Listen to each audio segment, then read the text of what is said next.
There's many different channels on the television, but there's still only 5 corporations that control the mass media in the United States and about 3 that control the mass media in Canada. So what you see is a multitude of choices that all come from the same basic brain trust, the same corporate brain trust. You know what your boss wants you to say, you know what your boss wants to do. A lawyer knows they can't wear track pants to court, and a journalist knows what they can and cannot investigate as part of their regular activities. They know the reality and the status quo they're trying to maintain in their reporting. They'll do some good individual work, but it'll usually be within the context of what is already discussed. When it comes to something like the North American Union, a Security and Prosperity Partnership, the media, the corporate media, and the mainstream media, and to a large extent many other controlled groups on the left and right, don't acknowledge that there is a North American Union going on. There's a Security and Prosperity Partnership that's been signed. It's not part of the national conversation.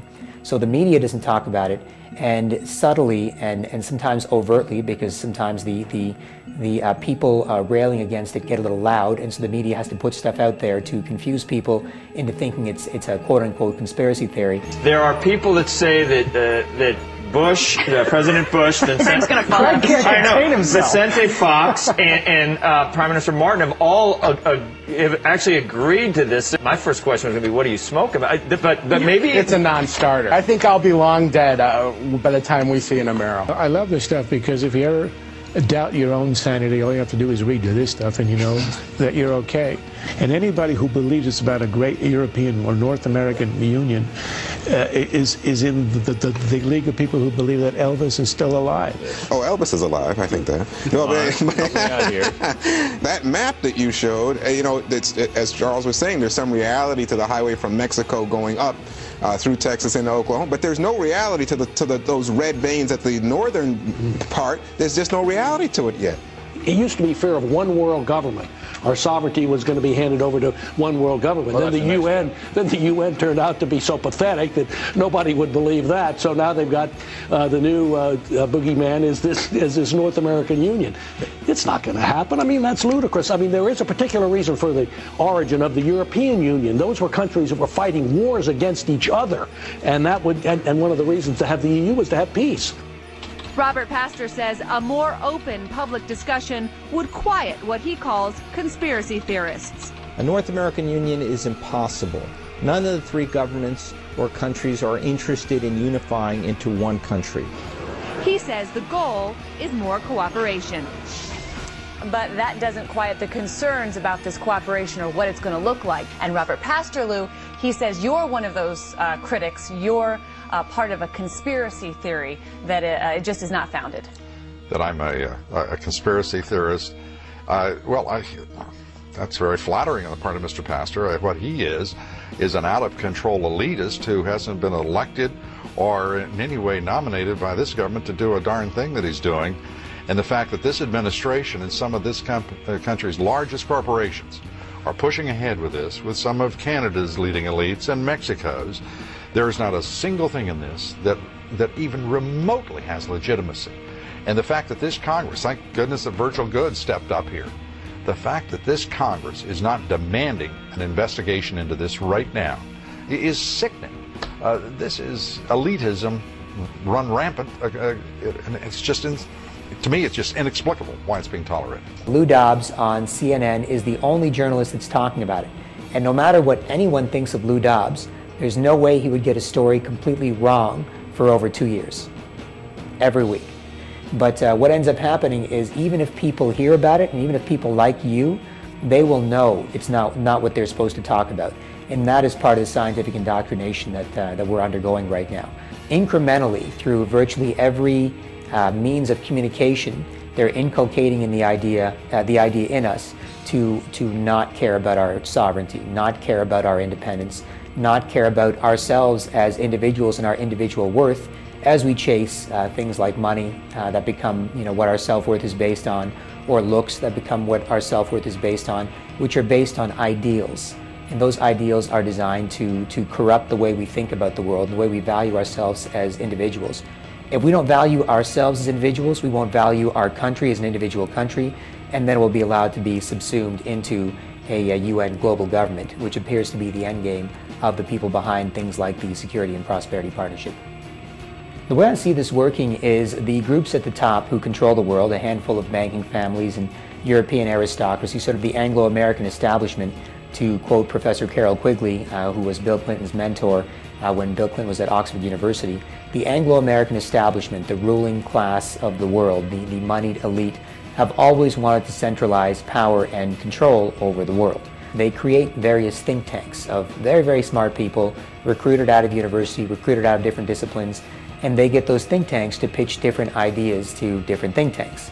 And eventually what happens is, through that think tank filtration process, they come up with ideas to control the world.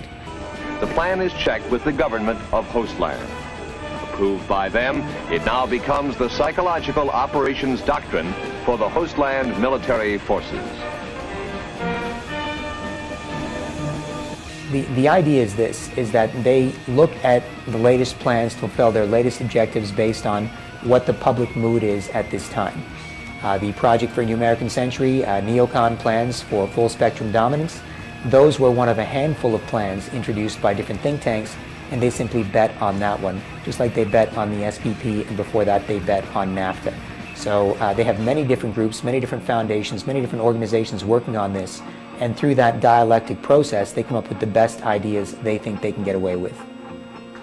The economic crisis is something they can use. I mean, I'm sure they have, as Naomi Klein has pointed out in her book, The Shock Doctrine, they have plans in place to launch ideas in times of crisis.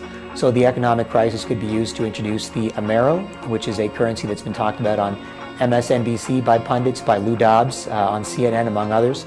And the Amero is the idea of a common currency just like the euro, which the European Union adopted.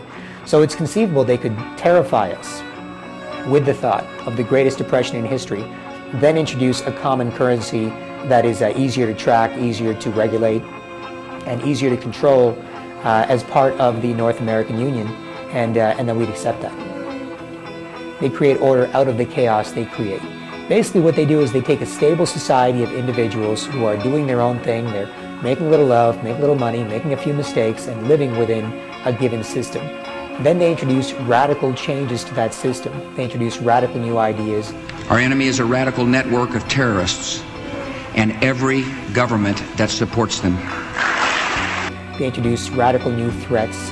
The people of the United States and our friends and allies will not live at the mercy of an outlaw regime that threatens the peace with weapons of mass murder.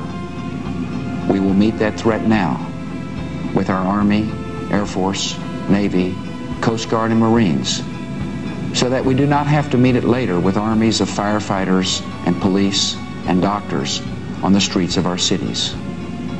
And they get all the people prepared to make entirely new decisions and think in entirely new ways that facilitate more plans for more control by the people at the top. You're free, and freedom is beautiful. And, you know, it'll take time to restore chaos and order, but order out of chaos, but we will. Create a crisis, terrify the people into going for a solution that you suggest, which gives you more control. It may temporarily keep the people safe, but in the long run, the people don't know that you engineered the crisis, so they trust you even more, and they get habitualized to accept the next crisis and the next move towards more control. So the people that couldn't prevent 9/11 are not going to give you very good post-9/11 solutions. The people that couldn't prevent the economic collapse are not going to give you very good post-economic collapse solutions. The people that couldn't prevent environmental threats are not going to give you very good environmental solutions. So ultimately, taking the same advice from the authority figures that screwed up the world is how order out of chaos works. So whenever you see destabilizing influences in society, whenever you see the kids start to act crazy, or racism on the way back up, or other divide and conquer strategies. In my hometown of Chicago, on the south side of Chicago, we've had 34 gun deaths last year of Chicago public school children.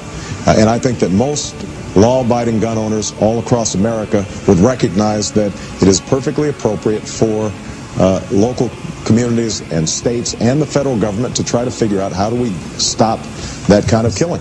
You've got to look at who benefits from that, because the people that benefit from that may have engineered it in order to bring order out of chaos.